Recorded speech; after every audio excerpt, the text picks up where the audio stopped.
Sukses Bisnis hanya di RRI Pro 3, Jaringan Berita Nasional. Keindahan kain lurik tidak hanya memancarkan pesona tradisi, tetapi juga menyimpan semangat perjuangan pelaku UMKM yang menjaga warisan budaya. Di tengah arus mode modern, Omah Lurik Jepara hadir sebagai bukti bahwa kain tradisional mampu menembus pasar dan tetap digemari. Dalam Bisnis Talk Show Series, Energi Sukses Bisnis atau XBIS malam ini, kami akan mengupas kisah sukses dari Doni Suryo Prayogo, pemilik dari Omah Lurik Jepara yang konsisten mempopulerkan kain lurik khas Jawa Tengah.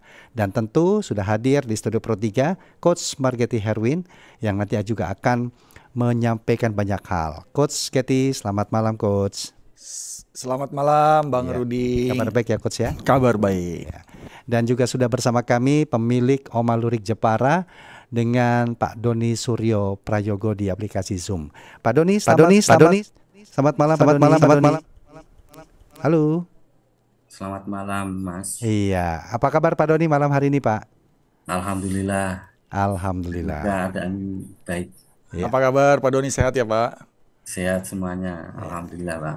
Ini saya penasaran Coach, kain lurik itu sudah menjadi kain yang sebagai identitas ya Coach ini ya. Yes. Dan sudah lama sekali dulu kita tahu motifnya bagaimana, ternyata sekarang mengikuti dinamika fashion kita. Jadi era modern pun juga mengikuti perkembangannya.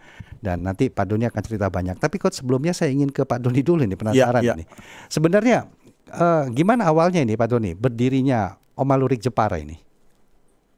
Oh gitu. Gini. Untuk Omah Lurik Jepara itu kita lahir itu sekitar 2021. 2021 itu waktu itu kan pandemi kan. Iya. Ya kan. Tapi sebelum nama Omah Lurik Jepara itu sebelumnya udah ganti-ganti nama. Ada Fahri Collection juga dulu. Terus Suryo Doni Tenun Bordir juga pernah. Iya. Tapi untuk yang kesekian kalinya kita pakai nama Omah Lurik Jepara itu. Sudah ditetapkan seperti itu akhirnya ya. Ya. Nah, kenapa? Itu waktu pandemi, Coach. Iya. Oke. Waktu pandemi ya. Mengapa memilih usaha fashion tradisional kain lurik Jepara ini, Pak Doni? Gini. Dulu awalnya kan bordir kan. Bordir kombinasi kain tenun sama terus dikasih kombinasi bordir. Berjalannya waktu karena jarang sih yang memproduksi untuk tenun lurik. Halo Pak Doni. Kedengeran Bos? Ya, tadi sempat hilang. Sempat nge-freeze ini. Lanjut. Ya, bisa diulang sedikit lanjut. Karena ada peluang itu lurik kan, jarang yang buat lurik, maka kami memberi nama Omah Lurik Jepara itu. Oh, itu awalnya. Ya. Karena banyak jenis-jenis kain di Jepara. Oke. Salah satunya lurik ini. Jadi itu yang diangkat yang menjadi utama dalam usaha Pak Doni itu ya? Ya. Salah satu yang menjadi keunggulan kami di lurik. Oke, baik. Ya.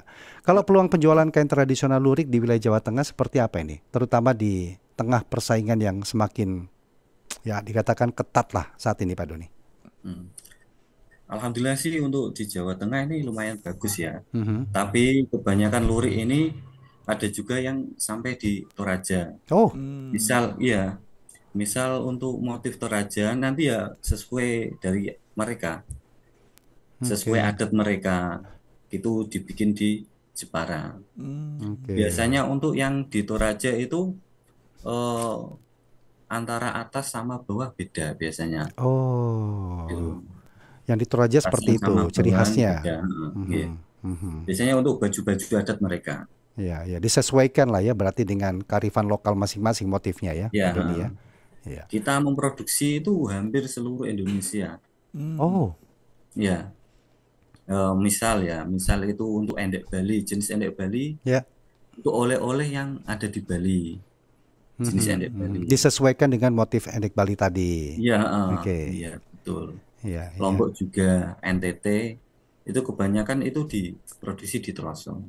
Oke, kalau yang di belakang Pak Doni nih motif mana nih Pak? Oh ini, Ya, ini Toraja kok. Toraja. Ya, Oke, iya iya iya. oleh-oleh buat daerah Tanah Toraja sana.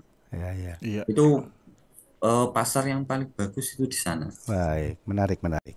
Iya. Iya. Nah, ini lumayan, ini menarik ini Coach ya. Iya. Ternyata seperti itu perkembangan dunia fashion kita. Nah, Iya. mungkin dari Coach Katie, bagaimana tren UMKM fashion yang mengangkat tema tradisional saat ini, Coach? Ya, jadi Pak Doni ini ketemu saya 2023 di programnya Kominfo gitu ya. Oke. Dan Pak Doni usahanya adalah fashion lurik. Di mana kalau kita membangun bisnis yang memiliki budaya kedaerahan, ya kita harus konsisten, jangan pindah-pindah gitu ya. Dan Pak Doni membuktikan dengan Pak Doni fokus di Omah Lurik gitu ya, Lurik Jepara. Ternyata Lurik Jepara ini bisa menyesuaikan kebutuhan dari beberapa daerah yang juga mengangkat budaya kain gitu kan. Iya. Dengan corak yang berbeda-beda gitu ya, dan juga desain yang kekinian dan pameran di mana-mana, dan ordernya juga udah sampai Toraja, Bali, Iya. Lombok. Jadi Iya. ini satu hal yang bisa menjadi pengalaman berharga buat pengusaha fashion daerah, Bang Rudi. Dengan konsistensi berhasil mempopulerkan bahwa kain lurik ini bisa diangkat untuk juga mengangkat pariwisata daerah, budaya daerah, sehingga itu menjadi peluang yang berkelanjutan dan bisa sampai ke masa depan gitu kira-kira Bang Rudi. Konsistensi kemudian mengikuti perkembangan yang ada. Yes. Nah, apa yang selalu Coach tekankan dalam menghadapi tantangan utama tersebut, terutama pelaku usaha yang berbasis pada kain tradisional di era modern saat ini, Coach? Iya, jadi berada di komunitas dan juga punya networking, jaringan gitu ya. Terus menerima masukan dan menyediakan kebutuhan-kebutuhan tentang fashion ini bagi daerah-daerah lain. Itu saya rasa satu strategi yang perlu benar-benar terus dipertahankan sehingga bisnis ini menyediakan kebutuhan pelanggan khususnya di bidang lurik ini, Bang Rudi. Itu strategi yang paling utama harus benar-benar konsisten dijalankan. Coach, tips dikit dong, membangun konsistensi itu gimana? Nah, membangun konsistensi itu gini, kadang-kadang ya kita ada peluang lain yang bisnisnya tidak sesuai dengan inti bisnis kita. Ya, misalnya Pak Doni, aduh lurik lagi sepi nih, udah deh kita bisnis kuliner dulu deh, kuliner gitu ya.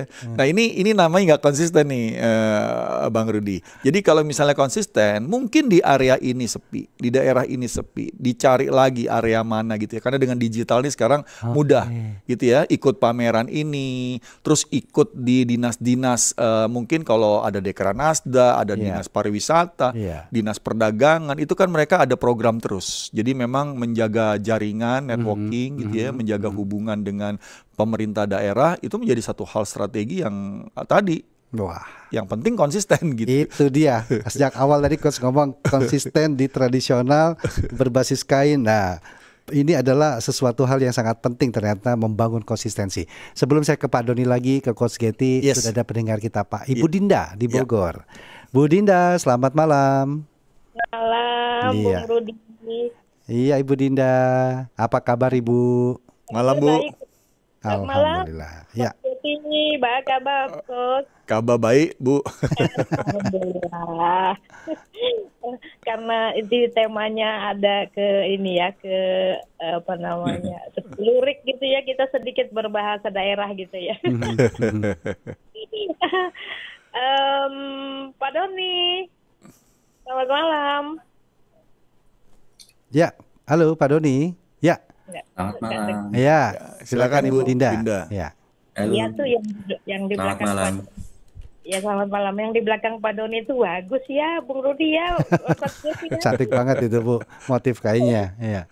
Ya, motif kainnya keren banget. Jadi naksir deh Pak Doni. Kalau tema-tema kedaerahan ini seneng gitu, karena memang wilayah kita itu wilayah yang keren banget gitu ya. Pak Doni, selama berkecimpung dari 2021 dengan segala macam pasti naik turun itu ada ya Pak Doni. Itu tema apa yang apa ya tema apa yang Ya. paling di sama pengguna ya Oh. dalam pelanggan begitu. Iya. Tema yang paling laris manis begitu. Yang populer berarti Bu Dinda ya? Betul, yang paling Oke. populer. Iya. Terus, itu aja pertanyaan untuk Pak Doni. Untuk Coach Getty, Yes, Bu. melihat kemampuan seorang Pak Doni ini Ya. dalam ini lurik dalam hal ini ya, Ya. itu potensinya ke depan itu bagaimana? Atau apa ya potensi ke depan Ya. lurik Ya. itu bagaimana? Ya. Pentingnya itu pertanyaannya Coach Getty. Ya, terima kasih. Terima kasih Bu Dinda. Bu Dinda. Iya, kita tampung dulu Coach Getty Pak Doni ya. Yes. Yang populer dan ke depan bagaimana ini usaha seperti ini. Pak Doni di Banyuwangi namanya juga sama Ya. ini. Pak Doni, selamat malam. Halo, selamat malam. Selamat Mas malam. Doni. Iya, Pak Doni. Ada Coach Getty di studio, ada Pak Doni Suryo Halo, Coach. Prayogo. Selamat malam, Coach. Malam Pak Doni. Wah, pendengar setia juga ini Pak Doni. Iya. Malam. Sehat. Ya. Aku tuh ngefans sama Mas Rudi dan juga Coach Getty. Terima kasih. Wah, kalau Coach Getty iya prestasinya besar ini Pak Doni, gitu kan. Silakan Pak Doni. Gini ya. Ini Halo, untuk Bapak populer. yang sebagai Tuh, Pak Doninya Doni ini Doni Doni Banyuwangi. Oh iya ya. Bingung aku double ini. Silakan. Silakan Pak Doni Banyuwangi. Ya. Ordernya kayak apa ya? Coach? Lurik. Omah Lurik Jepara. Omah Lurik Jepara. Ya. Sekarang. Lurik Jepara, berarti batik ya? Lurik, Lurik. Pak. Tenun ya. Tenun. Tenun. Lurik. Tenun. Oh, tenun. Ya. Gini, kalau semisal kita itu mau pesen atau mau apa itu saya itu harganya mungkin standar aja ya, kemudiannya itu. Yang semisal per meternya 100 atau 200.000 itu ada apa enggak ya Mas ya itu. Terus kalau semisal kita itu sukanya yang polosan itu kira-kira ada nggak pakai bunga-bunga, yang nggak pakai itu pokoknya nggak pakai atribut lah. Sukanya kita itu polosan tuh kira-kira ada. Dan kalau kita membutuhkan baju semisal buat pesta itu butuh berapa meter. Oke. Harga berapa seperti itu aja. Kalau Ya. nanti mau pesen itu kita pesennya kemana? Ke Lurik ini, ownernya Ya. Mas Doni. Baik. Itu aja ya. Terima kasih Terima Pak Doni. kasih Pak Doni di Yang paling Banyuwangi. hit itu apa Ya. untuk di Jawa sekarang? Baik, Oh iya, Pak. sama. Terima kasih Pak Doni di Banyuwangi, Jawa Timur. Ya, saya persilakan untuk Pak Doni, narasumber kita, menjawab pertanyaan dari Bu Dinda tadi. Apa yang paling populer Bu Dinda. motif? Kemudian ya nanti ke Coach Getty. Silakan Pak Doni dulu. Ya.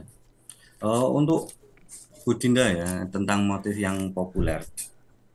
Itu kalau yang populer biasanya itu tergantung musimnya juga sih. Biasanya enggak kebanyakan itu untuk motif-motif sesuai dengan musim. Misalnya ya untuk Natal. Waktu mendekati Natal biasanya itu untuk lurik yang cerah-cerah, kuning, merah seperti itu. Oke. Itu, apabila mendekati hari raya itu biasanya nuansanya putih. Lebih ke sesuai dengan kondisi yang ada gitu. Adapun untuk kain polos tadi yang dari Bapak Doni Ya. Banyuwangi, Ya. itu ada sih dari kami memproduksi kain polos. Bisa di mix and match dengan hujan gerimis bisa, dengan lurik juga bisa. Adapun untuk gaun tentang berapa meter yang akan dibutuhkan itu tergantung dengan modelnya, gaunnya seperti apa. Nah itu nanti bisa dihitung berapa meter kain yang akan dibutuhkan. Oke. Jadi begitu Bu Dinda dan Pak Doni, ini juga sebagai informasi ternyata Pak Sandiaga Uno itu pernah Untuk mengenakan pesannya produk. nanti Ya. Oh iya, pesannya di mana itu, untuk Pak? pesannya nanti bisa klik di IG bisa, IG. DM di IG Oma Lurik bisa, Ya, TikTok ya. Oma Lurik Jepara juga bisa. Oh, jadi sudah lengkap sekarang di media sosial ya. Sudah go digital. Iya, sudah go digital ini. Ya, itu tadi ya. Jadi di Ya. parekraf ketika itu Sandiaga Uno bangga mengenakan baju khas daerah karya Doni Suryo Prayogo. Luar biasa ini ya. Ya. Ada fotonya juga di situ. Nah, sekarang untuk Coach Getty. Ya. Apakah core bisnis seperti Oma Lurik ini ke depan bagaimana prospeknya? Seperti yang tanyakan Pak Bu Dinda tadi. Iya, jadi sebenarnya semua fashion tradisional gitu ya, budaya produk tradisional ini masa depannya sangat luas karena nggak ada pesaingnya. Ya, walaupun banyak pengusaha mungkin produk-produk tradisional, lurik, batik gitu ya, terus craft macam-macam itu, saya rasa peluangnya terus besar ke depan karena nggak ada pesaing yang sama, walaupun produknya sama, namanya sama, kayak ada lurik Jepara, lurik Jogja, lurik Solo. Itu saya rasa semuanya punya ciri khas yang berbeda-beda. Yang terpenting adalah desainernya itu selalu berinovasi tentang kebutuhan. Karena orang itu senang memakai yang khas. Sementara kalau produk-produk daerah itu kan tidak diproduksi massal. Dia produksinya berdasarkan pesanan, produksi terbatas untuk mungkin ada acara budaya gitu ya. Dan ini mencerminkan orang yang memakainya gitu. Jadi keunikan ini selalu ada dan modif desain itu selalu terus berkembang gitu ya. Jadi peluangnya luar biasa. Jangan menjual baju, bukan, kita lagi menjual budaya, kita lagi menjual sebuah nilai-nilai budaya dalam bentuk tadi lurik gitu. Karena masing-masing lurik itu pasti seorang desainer akan memberikan arti. Oh, kalau bapak seperti ini cocoknya pakai motif ini karena menandakan sesuai dengan karakter, sampai begitu tuh Bang Rudi. Oke, jadi kata kuncinya adalah menjual budayanya, value-nya di value-nya yang ditawarkan. Bukan kainnya ini. Ya, kalau kainnya mungkin kita akan bersaing dengan yang lebih murah. Tapi kalau kita berbicara value, orang mencari bukan karena harga, tapi karena dia merasa senang, dia merasa cocok karena nggak ada duanya gitu. Nah, menyambung dari apa yang disampaikan Coach Getty nih Pak Doni, berarti bagaimana melatih desainer-desainernya atau pengrajin ini untuk terus berinovasi, menciptakan kreasi-kreasi yang menjawab tantangan saat ini nih? Biasanya kita itu sesuai yang order, biasanya kita konsultasikan dengan customer. Ya, customer mintanya seperti apa, bisa dibuatkan satu bisa. Satuan pun bisa ya, sesuai dengan keinginan ya. Betul. Misalnya si A ingin kombinasi beberapa warna ini.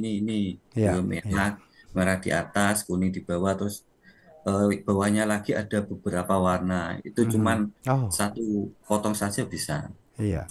Dan biasanya pelanggannya seberapa besar dari kalangan anak-anak muda ini, Pak Doni? Kebanyakan itu anak-anak muda. Terus biasanya itu kalau lurik, biasanya dipakai seragam umat Kristiani. Kebanyakan seperti itu untuk seragam-seragam di sana. Ya, untuk pertemuan ataupun untuk ibadah tertentu mungkin ya. Iya, kebanyakan seperti itu. Baik. Nah, Coach, untuk terus berinovasi itu dalam usaha seperti ini bagaimana untuk mendorongnya nih, Coach? Iya, karena memang kayak lurik ini ada komunitasnya gitu ya, desainernya. Terus selalu ada ide-ide baru ya yang mungkin dibawa tadi. Kita kadang-kadang dapat idenya itu dari pelanggan kita, dia mau bikin begini, dia mau bikin begitu gitu ya. Tinggal bagaimana kita punya kreativitas untuk menyesuaikan. Karena kan kadang-kadang pelanggan kita maunya banyak, tapi kita kan harus sesuaikan juga dengan kemampuan. Dengan juga apa yang kita punya. Itu Bang Rudi sebenarnya yang memang harus dipertahankan untuk tetap berinovasi. Ya, karena ya kalau kita bilang inovasi ya tentu mungkin inovasinya ya di model, inovasinya tuh mungkin di corak gitu ya, dan itu kan juga berhubungan dengan teknologi yang dipakai karena kan masih manual juga nih tenun nih, benangnya gitu ya, alat-alat tenun itu kan semua masih manual. Iya, itu butuh proses berapa lama nih Pak Doni untuk menciptakan satu kreasi ataupun pesanan? Oh gini, kalau untuk dari benang putih itu sampai pewarnaan itu sampai bisa makan waktu 2-3 minggu. 2-3 minggu. Ya, itu dari proses benang putih sampai pewarnaan sampai siap tenun. Tapi kalau untuk proses tinggal proses tenun saja itu 1 hari bisa. Bisa selesai 6 meter bisa. Itu 1 hari. Prosesnya yang lama itu sebelum proses penenunan, dari pewarnaan, pengikatan, pemintalan, dan lain-lain. Dan itu dikerjakan tidak di satu desa saja. Kebanyakan itu pekerjaannya dibawa pulang di desa-desa sebelah. Misalnya untuk pemintalan di desa A, ya, Iya. pengikatan di desa B itu. Jadi tidak diproses di desa Troso saja. Jadi Karena karyawan kebanyakan sekarang itu dibawa pulang semuanya. dibawa pulang, diselesaikan atau dikerjakan di rumah mereka Iya, masing-masing ini ya. betul. Iya, berarti kerjasama dengan masyarakat di sekitar situ ya, Ya, Pak Doni ya, ya. memberdayakan masyarakat di sekitar. Iya, sudah Ya. ada berapa banyak ini yang diberdayakan ini Pak Doni? Oh, kalau untuk karyawan tetap 8 sih. Mhm. Karyawan tetap, tapi untuk yang tidak tetap itu ada 5 sampai 6. 5 sampai Dan 6. seperti mocok seperti itu, Iya. pojokan-pojokan seperti itu, sampingan, kerja sampingan. Sampingan. Iya. Nah, Coach, Ya. ini saya juga penasaran ini, Coach. Ya. Untuk bisa seperti Pak Doni memahami kemudian step by step sampai ke depannya, bahkan untuk membangun konsistensi tadi, pengembangan ke depannya. Ini seberapa penting sebuah pendampingan bisnis bagi pelaku-pelaku usaha seperti Pak Doni nih, Coach? Iya, jadi bisnis yang seperti Pak Doni biasanya dia melihat peluang bahwa ada permintaan gitu ya. Terus dia menemukan juga ada sumber daya manusia ya yang punya keahlian tadi menenun gitu ya. Tapi mungkin penenun-penenun tradisional kita ini kan lemah dalam hal menjual, lemah dalam hal menawarkan ya. Jadi sebenarnya kita harus bangun ekosistem bisnis berkolaborasi kayak tadi Pak Doni melibatkan masyarakat setempat. Nah, karena Pak Doni punya pengetahuan, punya pengalaman dalam memasarkan, karena dia udah pernah punya bisnis sebelumnya yang berbeda, tapi ternyata permintaan lurik ini besar, dia ambil peluang ini. Mengambil peluang ya berarti ada opportunity. Sekarang yang perlu ditingkatkan apa? Potensi. Sehingga potensi ini ditingkatkan terus, sumber dayanya akan dicari sehingga tersedia dan akhirnya bisa mengambil opportunity tadi, Bang Rudi. Dan memang prosesnya nggak sebentar, ya karena butuh kerjasama, butuh saling support. Awal-awalnya mungkin nggak gampang, tapi begitu kita sudah dikenal, ya kebalik kita yang akhirnya sangat membagi supaya waktu kita itu efisien sehingga bisa melayani semua pesanan, Bang Rudi. Itu hal yang pertama harus dilakukan oleh para pengusaha fashion khususnya tradisional ini, karena kan memang untuk memperkenalkannya, untuk menjelaskannya itu mungkin perlu waktu. Iya. Nah, seperti kalau begitu bagaimana Pak Doni untuk strategi pemasarannya sendiri Pak selama ini dilakukan untuk bisa dikenal lah dari karya-karya baik itu perkembangan desain ke depannya. Bagaimana Pak Doni? Untuk pemasaran kita itu ada 2 cara.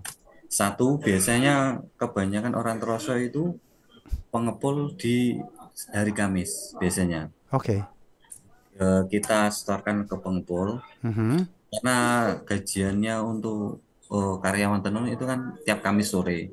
Jadi setiap hari Kamis itu kita store ke pengepul, itu satu. Kedua, kita secara online. Nah, kebanyakan reseller kita lewat WA. Terus untuk pemasaran juga kita promosikan lewat Instagram dan TikTok. Ada juga marketplace juga. Iya. Nah, marketplace ada dari kami itu dulu tahun 2021 itu ada PLN juga, PLN Marketplace. Karena kita ada salah satu binaan dari rumah BUMN PLN, dikasih itu marketplace PLN seller. Seperti itu untuk pemasaran kita. Baik, Pak Doni, Coach Getty, kita break dulu sebentar. Nanti kita lanjut kembali untuk sesi berikutnya. Masih dalam dialog Xbiz, Oma Lurik Jepara tumbuh populerkan kain tradisional lurik. Tetaplah bersama kami. Sekitar 1-2 tahun yang lalu, mulai dari harga Rp25.000 sampai 4. Energi sukses bisnis hanya di RRI Pro 3, jaringan berita nasional. Baik pendengar, kita lanjutkan dialog Xbiz atau energi sukses bisnis dengan tema Oma Lurik Jepara tumbuh populerkan kain tradisional lurik bersama dengan Coach Margeti Herwin di Studio Pro 3 dan juga pemilik usaha Oma Lurik Jepara Doni Suryo Prayogo. Pak Doni, terima kasih ya masih bersama kami. Baik, Coach tadi sempat disebutkan pola pemasarannya. Nah sebenarnya bagaimana sih atau tips seperti apa untuk meningkatkan penjualan di marketplace?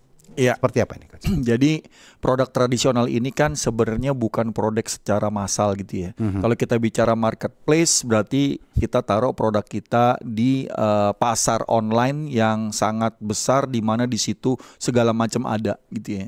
Memang agak berat kalau kita menjual dengan harga mahal di marketplace yang umum. Kenapa? Karena dianggap sebagai fungsi aja, bukan sebuah value. Ya. Karena orang-orang di marketplace itu nyari yang termurah. Ya. Nah, jadi dia nggak ngelihat dan dia tidak peduli dengan kualitas karena memang dia cuma butuh fungsi. Kalau di marketplace dia cari yang termurah.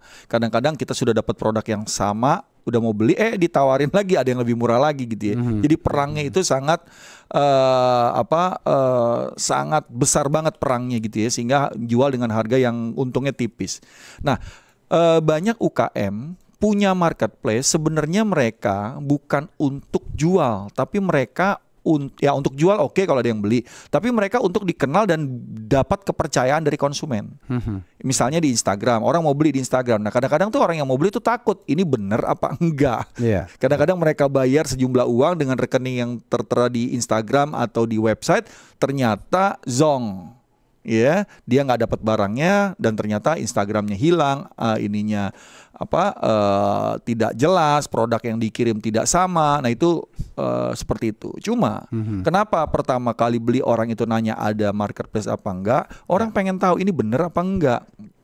Sehingga dia ada jaminan uang. Kalau zonk ya uangnya balik kalau lewat marketplace yang ada saat ini, Bang Rudi. Tetapi jika mereka sudah beli dan mereka tahu ada line-nya gitu ya, ada IG-nya dan ini benar apa yang dia beli sumbernya, dia mau untuk langsung transfer dan menunggu barangnya jadi gitu ya.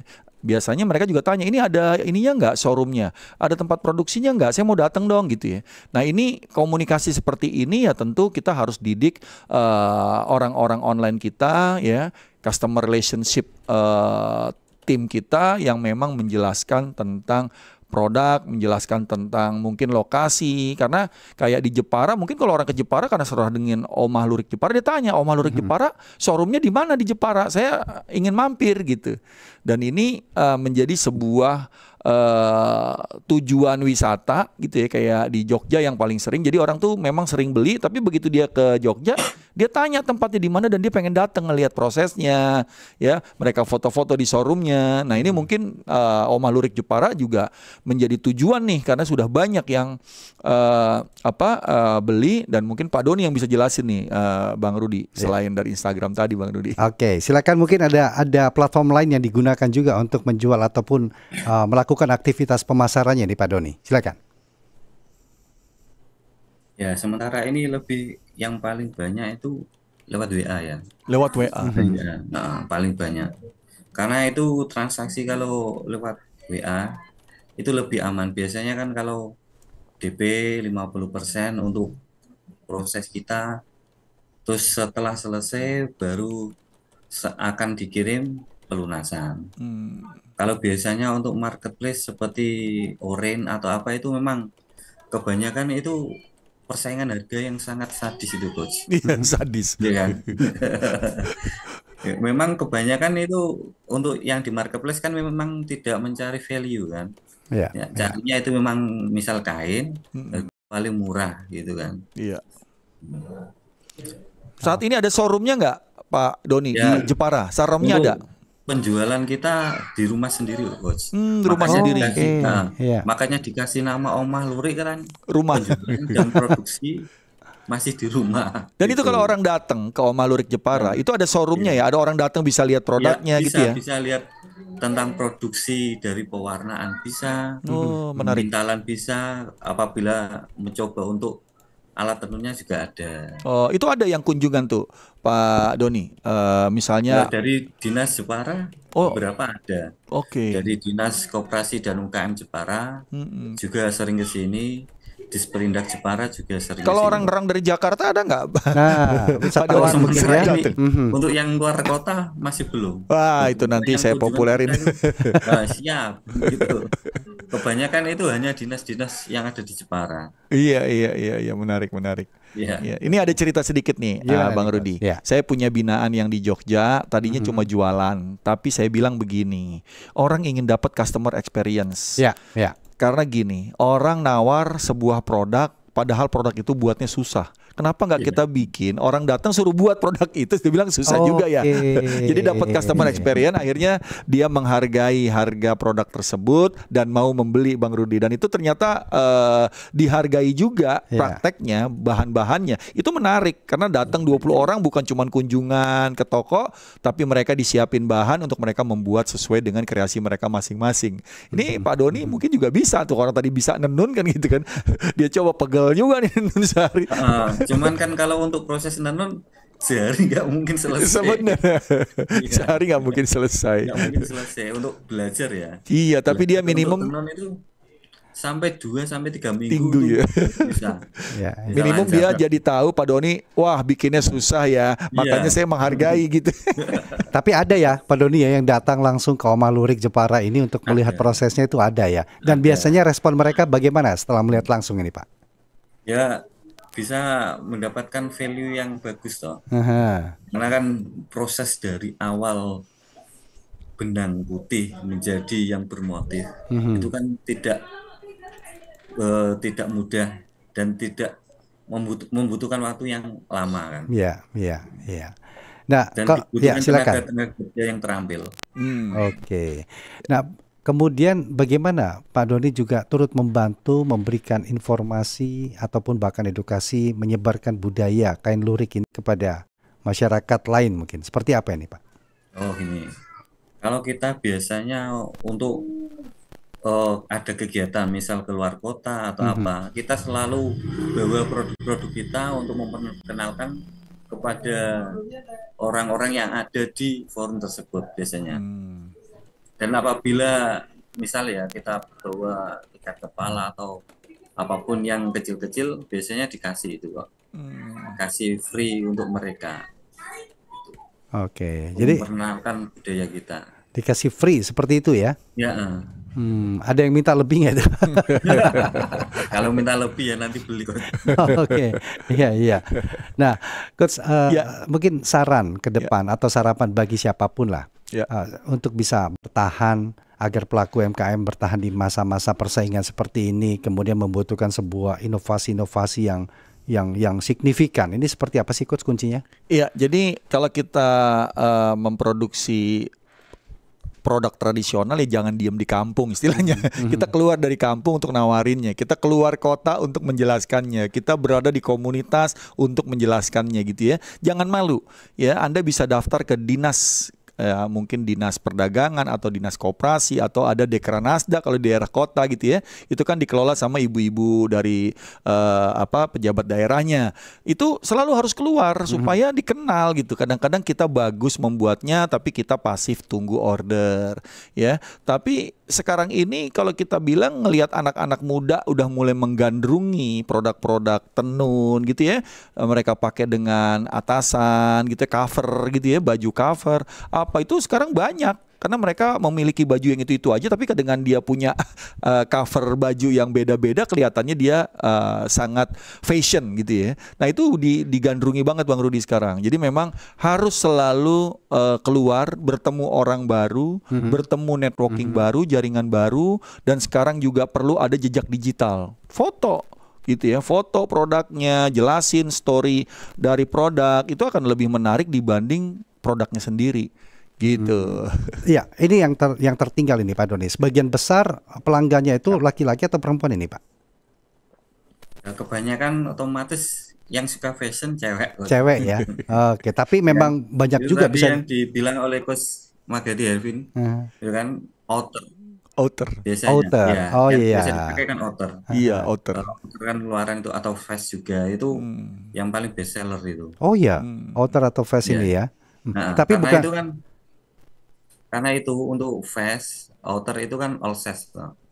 Jadi tidak pengaruh apa itu ketat atau gimana, itu tidak terlalu terpengaruh dengan konsumen.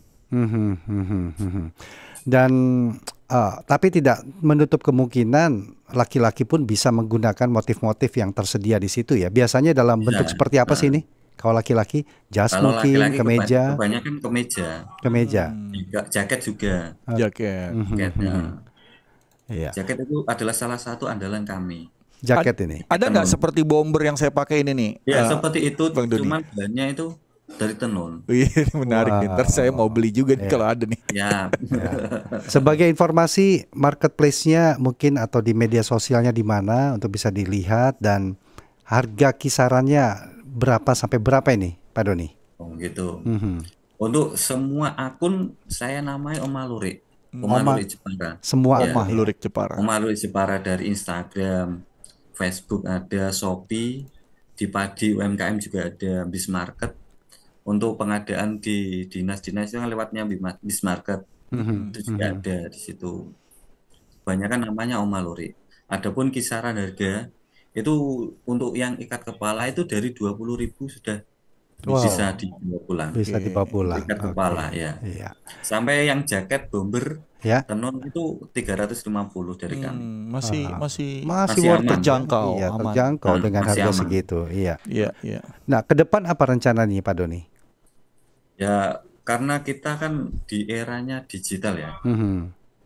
Cuman untuk kami ini belum bisa maksimal untuk pengelolaan di marketplace dan yang digital itu kan kami belum bisa maksimal.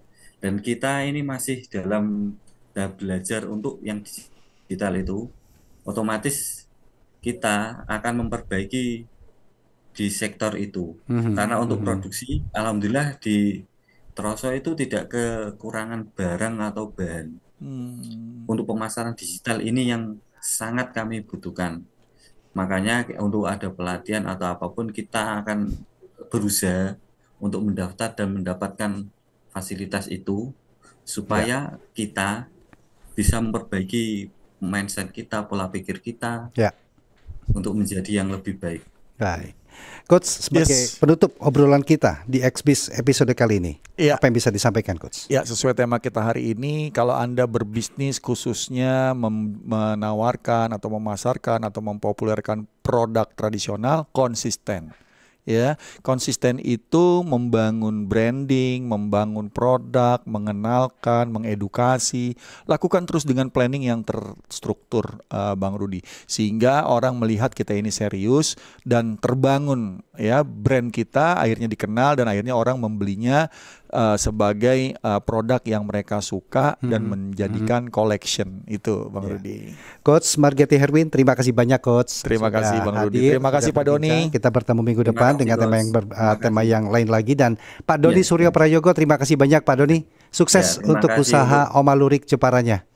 Ya. Salam sehat. Selamat malam, Pak Doni. Assalamualaikum Selamat malam. warahmatullahi wabarakatuh. Waalaikumsalam warahmatullahi wabarakatuh. Demikian tadi dialog XBiz kami hadirkan dengan tema Oma Lurik Jepara, tumbuh populerkan kain tradisional lurik, bersama dengan Coach Margeti Herwin, Master Coach dan founder Smart Business Coaching Firm, dan juga pemilik usaha Oma Lurik Jepara, Doni Suryo Prayogo.